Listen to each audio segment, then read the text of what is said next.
Senhor presidente, senhores deputados e deputadas, inicialmente, presidente, gostaria de falar que em relação ao meu partido, nós da bancada do PROS temos a franca compreensão da necessidade da boa convivência com a divergência de opinião e o exercício saudável e enriquecedor do contraditório. Por isso, a nossa bancada tem respeitado as opiniões. À luz do que Voltaire falava, podemos discordar, mas defendemos até o fim o direito de opinião, de voz de cada um. O trabalho partidário agora é dialogar de forma plural, para que conseguimos construir mais próximo à unidade partidária em plenário. Posto isso, encaminhamos a liberação da bancada para a votação específica nessa comissão e, naturalmente, não se constitui em caráter definitivo para o processo final de resolução do impeachment. E aí, senhor presidente, eu gostaria, como fala um grande cientista argentino, o poder exercido por um presidente da República, por favor, do ponto de vista técnico, administrativo e político. Temos a clara certeza de que um processo de impeachment sem crime de responsabilidade é golpe. Começo o meu pronunciamento dessa forma para que essa comissão, seus representantes, a imprensa presente, todos os brasileiros e brasileiras, tenham a real dimensão do risco que a democracia brasileira e a Constituição de 1988 corre nesse processo. O que está se colocando muitas vezes aqui na casa, o que está se colocando nessa comissão como crime de responsabilidade relacionado aos decreto suplementar, literalmente, isso não constitui crime. Eu fui gestor por mais de 20 anos e todos os prefeitos desse país, de norte a sul, de leste a oeste, todos os governadores e todos os presidentes da República, com a peça orçamentária à sua mão, a própria peça, a própria lei que cria o orçamento já dá ao gestor a capacidade de editar crédito suplementar, que são muito conhecidos como os decretos não numerados, porque os decretos numerados são os decretos que regulamentam a estruturação do Estado.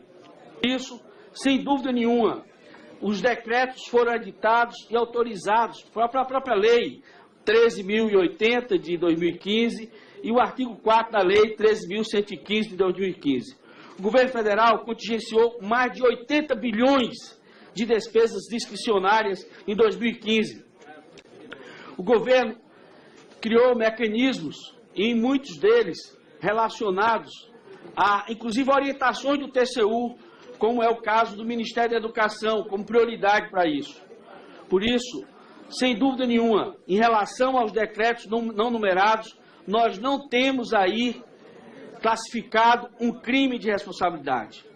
A outra questão importante diz respeito à questão das contas suplemento, no caso do Plano Safra.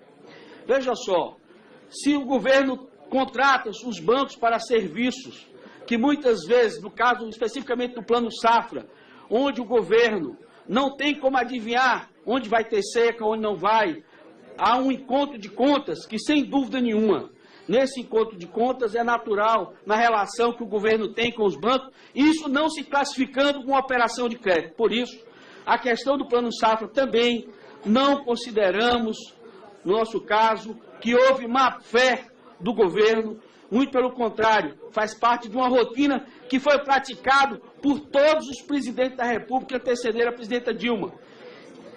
Sobre a questão da punição retroativa, também entendemos que não há, ou seja, não há discussão jurídica respaldada por órgãos técnicos, não existe dolo, e sem dolo não existe crime de responsabilidade, que a prática sempre ocorreu em todas as esferas do governo, e o próprio Tribunal de Contas fez uma revisão da sua jurisprudência, do seu acordo, e a partir do acordo do TCU, o governo deixou de editar.